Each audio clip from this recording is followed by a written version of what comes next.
வணக்கம். மோகன் Sharma's celebrity kitchen இந்த ப்ரோக்ராமில் மறுபடியும் சந்திக்கிறோம். ரொம்ப சந்தோஷம். இன்னைக்கு நான் உங்களுக்காக இங்க செய்ய போறது வள்ளிரிக்காய் பச்சடி. வள்ளிரிக்காய் பச்சடி நம்ம சாதாரணமா செய்வாங்க, வீட்டில் செய்வாங்க, ஹோட்டல்லையும் செய்வாங்க. ஆனா இது வள்ளிரிக்காய் புளிப்பச்சடி. இது நிறைய பேர் செய்யறது இல்ல. செய்யற முறையே ரொம்ப மாறுபட்டு இருக்கும். அதனால அதுக்கு தேவையான பொருட்கள் அது என்னங்கிறத பார்ப்போம். வாங்க.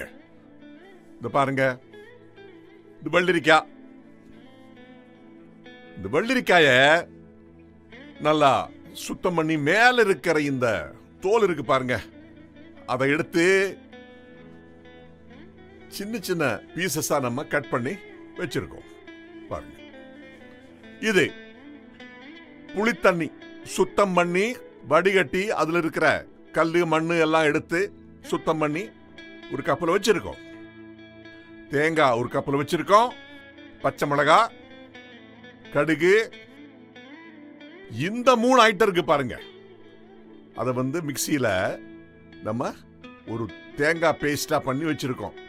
அதாவது தேங்காய், கடுகு, பச்சை மிளகு, அத உப்பு, இது கொத்தமல்லி, இந்த பொருட்கள் தான் நம்ம இன்னைக்கு வள்ளிரிக்காய் பச்சடி செய்யறதுக்கு பயன்படுத்த போறோம். சோ வள்ளிரிக்காய் புளி பச்சடி இது செய்யறதுக்கு தேவையான பொருட்கள் என்னென்னங்கிறத பார்த்தோம். இப்ப எப்படி செய்யறதுங்கிறத பார்ப்போமா? வாங்க. முதல்ல பர்னர் ஆன் பண்ணிக்கிறோம். ஃப்ளேம் மேல பாத்திரத்தை வச்சுக்கிறோம். மூடி அப்புறப்படுத்துறோம். முதல்ல இதுல இந்த புளி தண்ணி நம்ம ரெடி பண்ணி வச்சிருக்கோமே, சுத்தம் பண்ணி வடிகட்டி ரெடி பண்ணி வச்சிருக்கோம், அத இந்த பாத்திரத்துல விட்டுக்கிறோம்.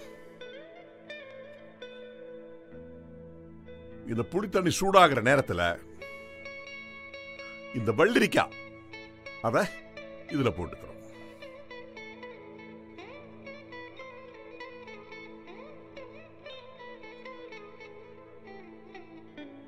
வள்ளிரிக்காய் இந்த புளி தண்ணீர் தான் குக் ஆகணும்.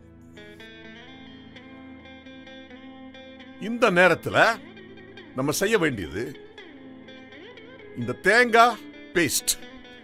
அதாவது தேங்காய், பச்சை மிளகாய், கடுகு, இது 3 மிக்சியில அரைச்சு நம்ம பேஸ்ட் பண்ணி வச்சிருக்கோம். அதை இதுல சேர்த்துக்கிறோம். நல்லா மிக்ஸ் பண்ணணும்.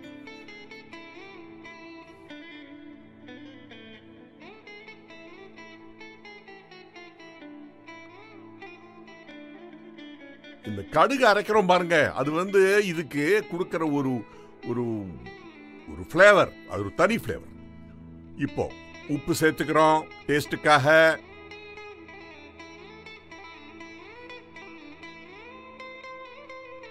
இந்த கலவைய ஒரு 3 நிமிஷம் அப்படியே குக் பண்றோம். மூடி வைங்க. 3 நிமிஷம் கழிச்சு நீங்க பாத்தீங்கன்னா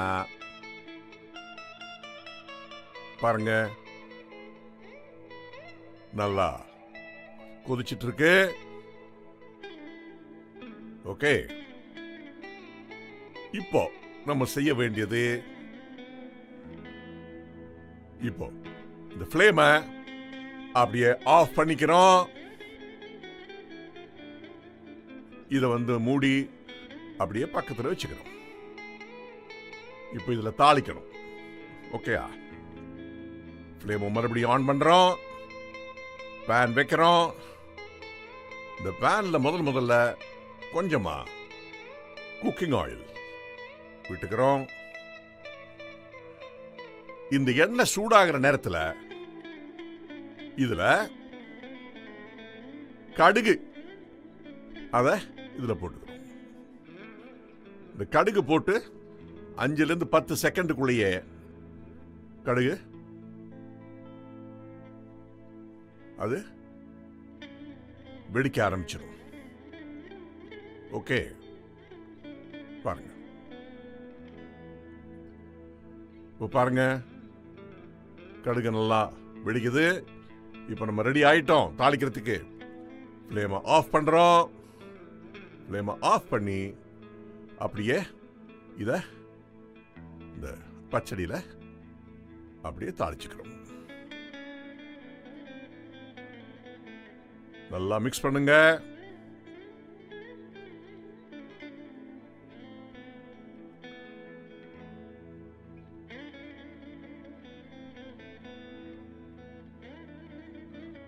ஆல்மோஸ்ட் நம்ம பச்சடி ரெடி ஆயிடுச்சு. கடைசியில் இதில் செய்ய வேண்டியது ஃப்ளேவரிங் ஏஜென்ட், கொத்தமல்லி. இதெல்லாமே நல்லா 2-3 தடவை சுடு தண்ணியில் வாஷ் பண்ணி கிளீன் பண்ணி தான் பயன்படுத்தணும். கொரோனா மறந்துடாதீங்க. பாருங்க, பாத்தீங்களா? அப்படி நம்ம வெள்ளரிக்காய் புளி பச்சடி ரெடி ஆயிடுச்சு. Ready to serve. Okay, so வெள்ளரிக்காய் புளி பச்சடி எப்படி செய்யறதுங்கிறத பார்த்தோம். நீங்க இப்படி செய்யுங்க. செஞ்சதுக்கு அப்புறம் உங்க ஒப்பீனியன், நீங்க இதை பத்தி என்ன நினைக்கிறீங்க, அது எனக்கு எழுதுங்க. mohansharma@celebrity-kitchen@gmail.com இந்த இமெயில் ஐடியில. ஓகே, நம்ம மறுபடியும் சந்திப்போமா? ஜெய் ஹிந்த், வந்தே மாதரம்.